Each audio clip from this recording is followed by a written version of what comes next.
The overall goal of this live cell imaging technique is to follow cellular processes like the uptake and distribution of chemotherapeutic agents without the need for fixation.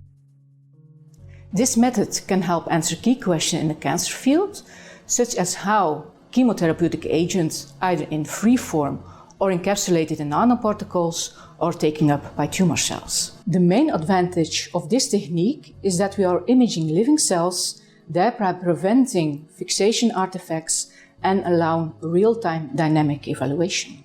We first had the idea for this method when we observed that nanoparticles broke down during fixation, which led to misinterpretation of the drug delivery.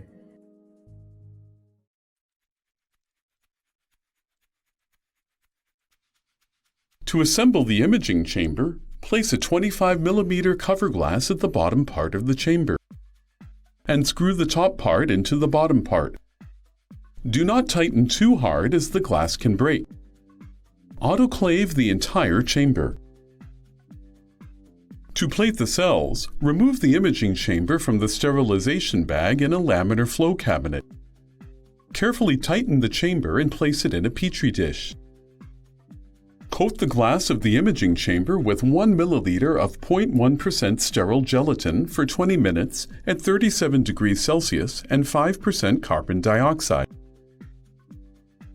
After removing the medium from the cell culture flasks, wash the cells once with 1x PBS and detach the cells using 0.25% trypsin. Inactivate the trypsin by adding cell culture medium. Then collect the cells and spin them down to the